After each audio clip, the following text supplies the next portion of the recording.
just waits for you. No one dared. No one dares. So, let down. Now something? No, prepare. You passed. Cooking. Cooking. Good. So, some interesting questions? Looking for... Come on, there is something. Everyone has some question. Here. This Andrew. Okay, so like the phantom, it's not a question of finding your true nature, it's just seeing that the phantom is a phantom. It's not even that. It's not even that. It's not even that. Who is seeing the phantom as a phantom? It's again... So even the death experience is just a kind of something that was never alive. No, death experience is the absolute experience that you are in spite of any presence or absence what you are. So it's not like you're seeing something that's not true. Seeing the phantom as a phantom is still a relative realizing that you are not the phantom is still you are a phantom. Because only a phantom needs to realize itself as not a phantom.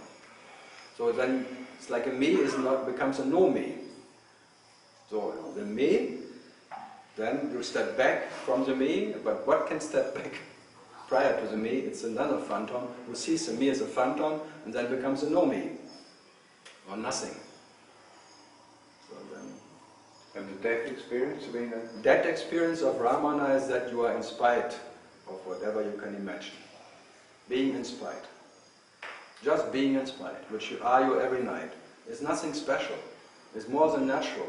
That what you are here now, what you are in deep, deep sleep, uninterrupted, which is in spite of any presence or absence. That's all. That is a dead experience, because life is not depending on the experience of life, being what it is. That is a dead experience. And but actually it's a life experience, being that life which is not depending on experiencing life. That is a dead experience. So that he was a symbol of that. And for that nothing is needed. So you just lay down and just let that happen. What will happen when I die? And you just this imagination was so immense that whatever, this body will go, the spirit will go, the awareness will go, and then nothing happened, because I still will be what I am. And from that, no one came back. From that moment on, he said there was nothing ever happened to what I am. As nothing happened before that, nothing happened then, and nothing will happen to what I am ever after. So for what you are, nothing ever happened. So by all the happenings, nothing ever happens. So none of this whatever events can condition what you are. That is Shiva Shambhu. That what can never be conditioned by anything. Never get any taint or spot on its nature.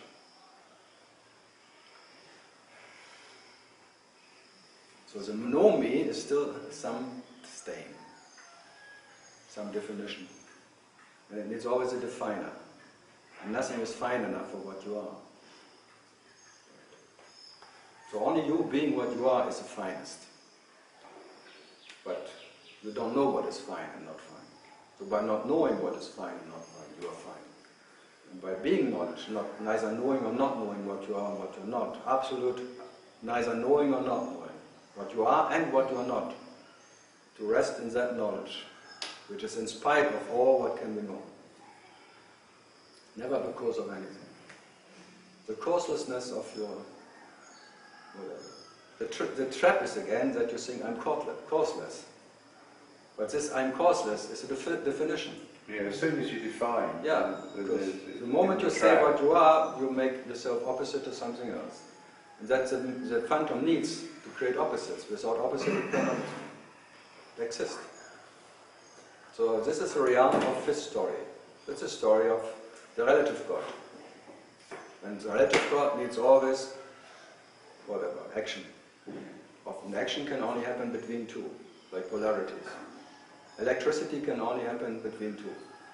There is like a current, like pom pom pom, ping pong. Without a ping pong, what to do? Good and bad, day and night, all of that, it has to be there. But for what you are, Yeah, so even with the ping pong, it's still as for it what, is. for what you are, there is no ping pong. For that what is never, not even knowing if it exists or not, there is neither that or that. That silence is just that what you are, there is not even... Whatever you try is futile. You cannot define it in any way. So whatever you can talk about, whatever you can say, always is in the dream. And what is in the dream can never apply to that what is. You can say prior and beyond and inspired, all that pointers, but they're just pointers, but they don't define it. Good. So you're not by definition a bhakti type.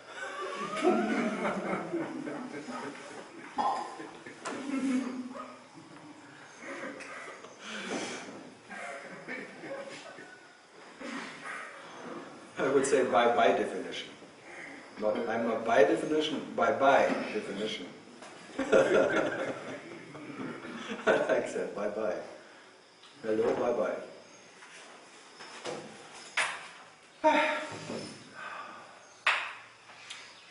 Something more? Enough already.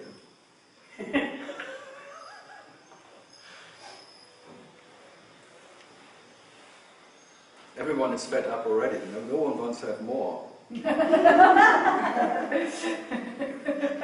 Otherwise they would not gather around this mountain. Only the fed up people come here. If they would have still interest in some, they would stay at home and watch television or have a family or studying something, or politicians. Politicians cannot come here. How can you control that chaos here of India? I like India because you come, you think you can solve problems, but then you come to India. I like this. There are so many problems, so you just stop trying to solve them. It's really like this anarchy, this anarchistic traffic and being and registering your bike it's like a ride of in hell. You go from one and everyone sends you somewhere else and you give up. And then you just drive without registration.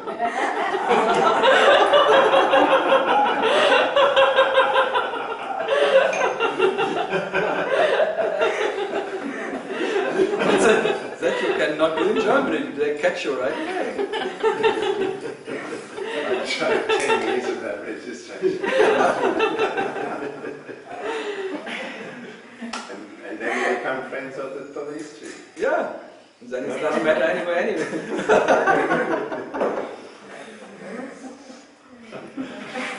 Me and my friends. That is bhakti. Yeah. That's called bakshish.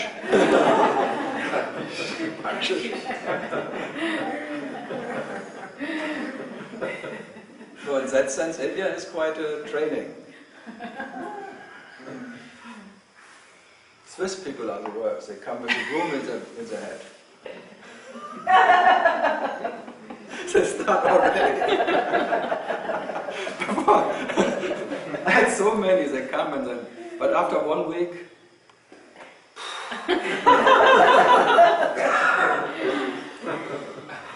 impossible. So in that sense, India always wins. I like that. And if you ask India, where is India? India does know where is India. So India is everywhere. Everywhere is India. Especially here. For you. Yeah, for me, of course. Yeah, but even in Russia there is India. Not so much as here. It's more controlled chaos. But chaos is everywhere. Yeah.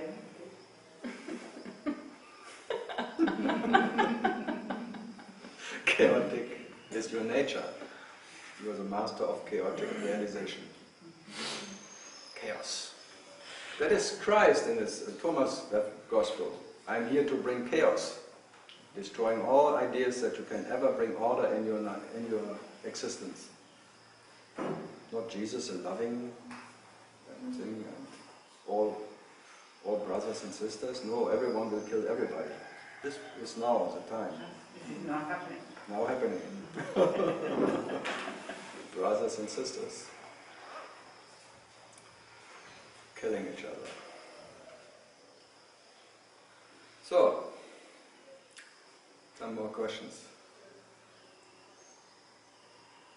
Sveta, you always have so many questions. But they're so silent. Huh? Good. Something more. Something?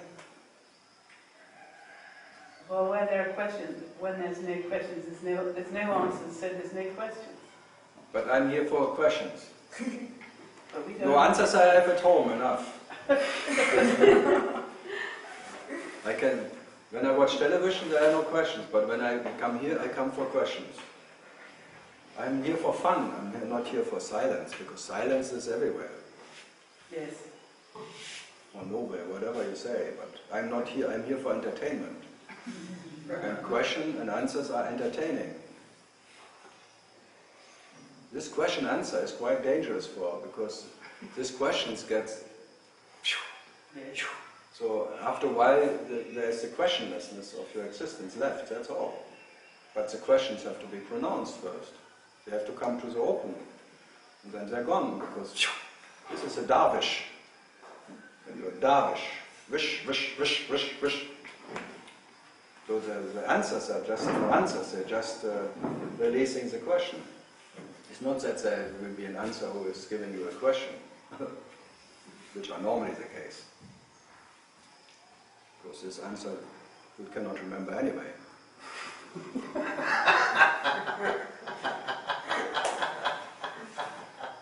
Yeah, he said something really interesting. I thought, just remember what it was. If I could just remember what he said today. How was it today? Oh, it was all right. What did he say?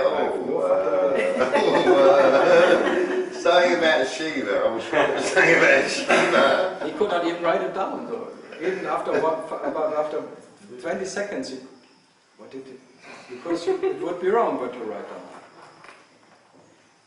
Correct. Yeah. Because you cannot remember. Because that answers, I always like answers. They're not for you. It's not for a story. You cannot make it like your understanding or something, because it will never be your understanding. Because its answers are more like talking to that one never needs to understand, and never makes a story out of it. So there is no. And I'm always wondering that, like this Indian in Sweden, it's in Sweden and writes it down, transcribing it.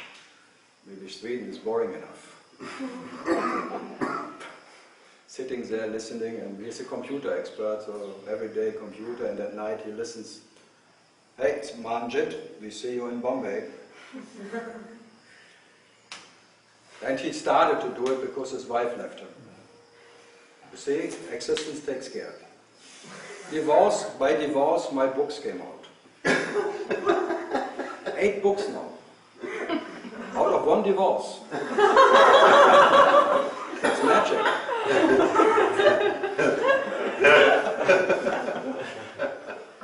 And 1 year later she was back, but he said, no, I don't want you anymore.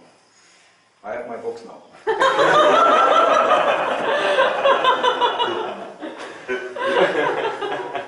I listen to Karl, I don't have to listen to you anymore.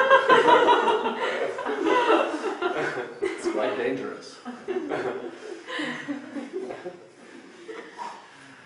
So, what was your question? Which question? Forgotten. That's the best This is answer. the problem, see? Yeah. You think you have a question, and then it's gone. So nothing is happening. If you just wait a moment, it's gone. Yes. Listen without answer. That's Yes. fantastic, huh? But still we are here for a party. Yes. So this is a ping pong game. This is not only pong, pong, pong. Pongo, later on. Ping, ping, ping. It's like a water drop or ping. it's like a torture on your brain, like the Chinese use it for. When you speak, ding, bing, ding, bing, ding, bing, like I jing, I jing, I jing. No, but you can be inventive, you can produce something not even having it, as you are anyway. So consciousness doesn't need a reason to have a question or some really a problem. We will just create a problem by questioning something what was not a problem before.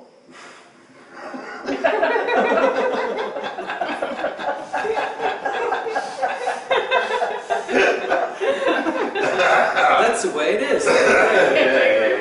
There's something and then there must be a problem. And you will find one. The problem of the day. And then you have something to do. And one problem is always that there is no problem. That problem is not leaving you. That problem you want to solve. That there is no problem. So I always tell the mind, don't worry, the problem, that there is no problem, will remain forever. So you will always have something to invent. Be creative. As your nature is anyway creative, so invent one.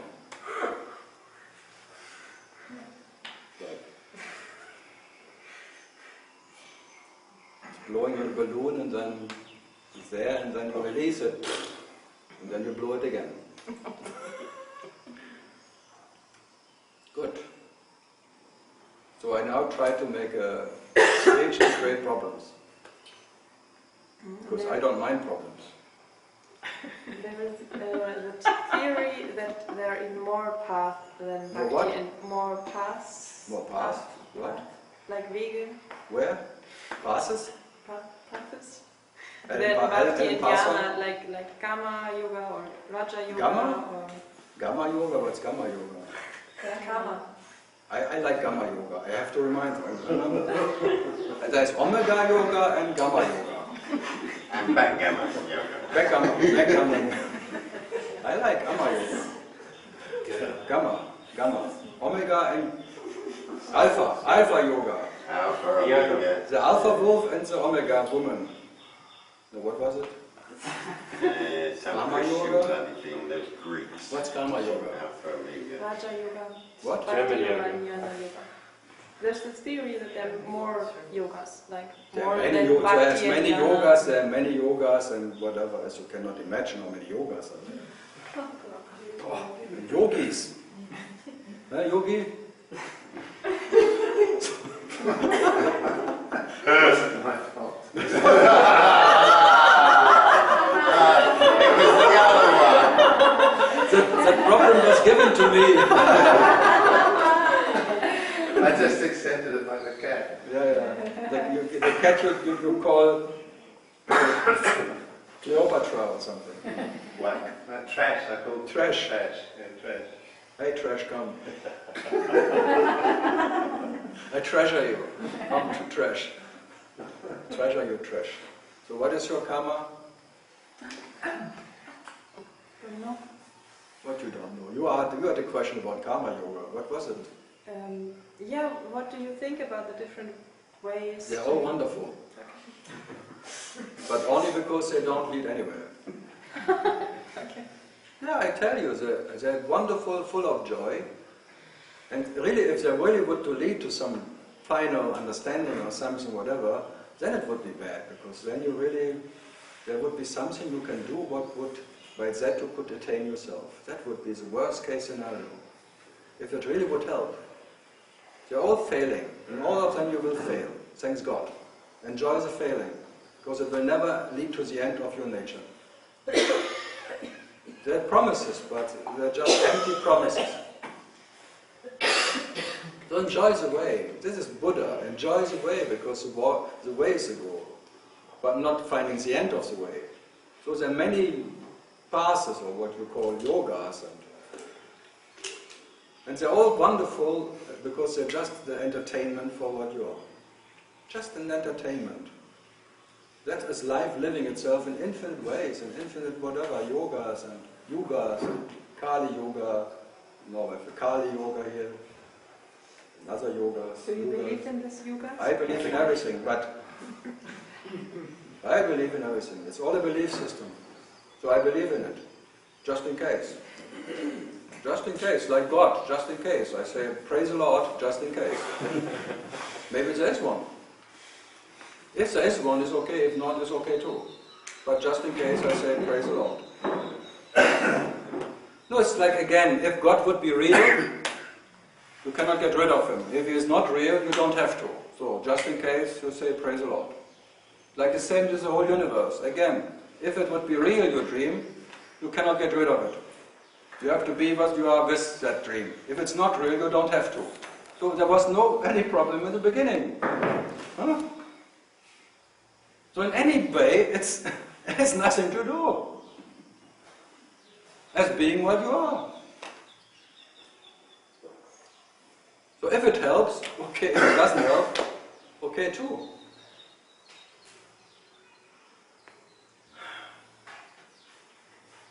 Such relief. Yeah. Yeah, but if you see the belief as belief, it's quite a relief. A real relief. You start with a belief, and then you see it's empty in its nature, it's a relief. Like you sign into that bullshit and you resign from it. So you give attention and you resign your attention from that. But giving attention, not giving attention doesn't make any difference. So you give attention again just in case. As if. Just you do as if. Oh, is there something? Oh, let's see. There's no harm in it. There's none of that can make a difference. Being irrelevant, whatever, in this total irrelevance, or being relevant, or anything. Experiencing yourself in whatever possible way. What is there to lose? What to gain? If you're not an idea, what can these ideas do to you? If you're not a concept, if you're not a belief system, because your nature is doubtlessness in its nature, because that knowledge that you are, even by denying it, is there. Even if you say I'm not, you have to be to say I'm not. So that absolute being, you can deny or not deny, you can agree or not agree, you are that anyway. So what is there to do? That is Ramakrishna's main pointer. That you can say, I am not, you have to be.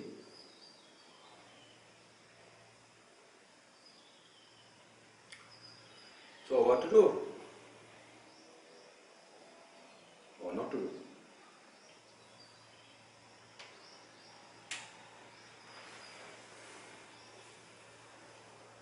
So you don't even have to be unlimited. Yes. Because if you have to be unlimited, you are conditioned. You are limited as unlimited what you are.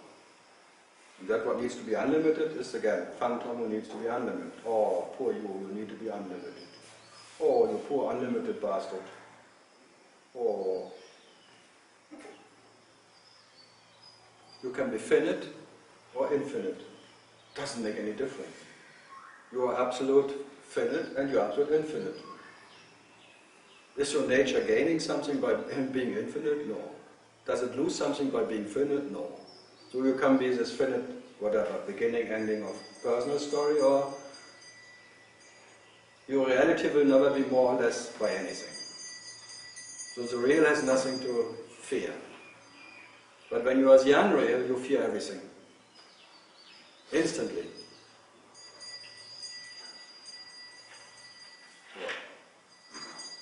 What to do? Fear. Further. No, Jesus said, fear not, come on. Fear not. Don't fear what you are, because there is no others. Come on, how can you fear? Fear is there only in the belief system that you exist and someone else exists, or something else exists. So the moment you believe in God, there is someone else. Then you fear. So even to be the biggest believer of God, you fear. There's only belief when there's fear. And there's fear when there's a belief. Both come together. Codependent. It's a nice word, believe, because you left what you are by belief. You become a leaf of the tree you are. But you are the Trinity, not a believity or something. Believity. Believe it or not. English, I like English. I'm German, I like English. The American England say, how can you use that language like you use it? So, I have nothing, I read everything. Because I'm German. Because I'm German. But in Germany they say the same. How can you rape our beautiful language as you do it? I say, before the language rapes me, I rape the language. Because everyone is conditioned by language, by words and by concept and things. So I would rather play with it and change it as I like it, before it's always makes what about this guy uncomfortable. So you better play with everything, but what you are, you cannot play with. So you are the absolute player, you cannot play with himself. So you have to imagine some playground, the Shakti of. And now you believe that you are part of the play. And then now you are fed up with the play. Now you want to get rid of the play.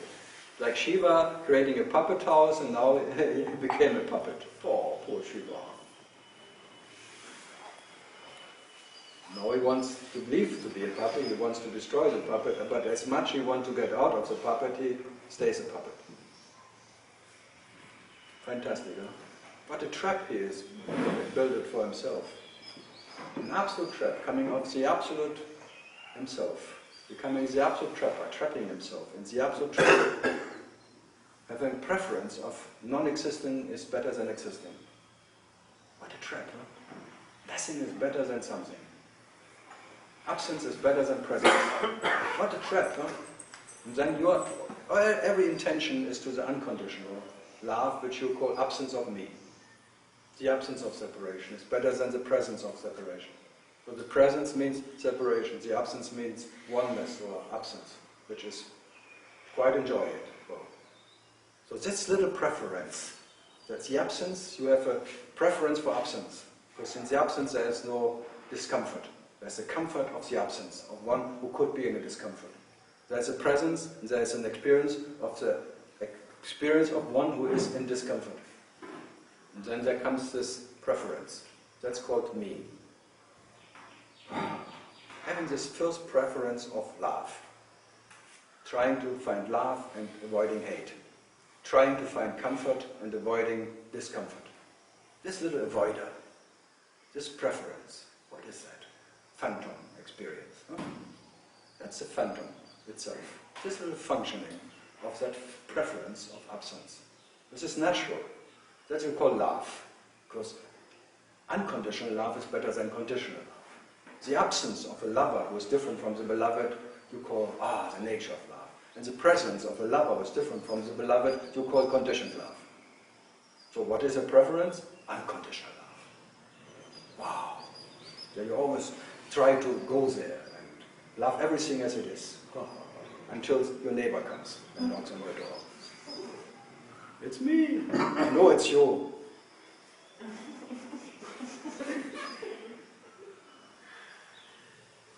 What is that? Well, how can you get rid of that? You just loving, caring about yourself, and out of loving, caring about yourself, you want to have the best. And you look outside, and the best is the absence. The best experience is the experience of absence, of emptiness. Okay. So you always, this is like your hell, and that is your heaven. And who creates that? This little devil me. Fantastic. So let the devil be in his own hell and heaven, because when there's heaven, there's hell. So it's his story. God knowing himself, and he knows himself as devil. This be God, the second God.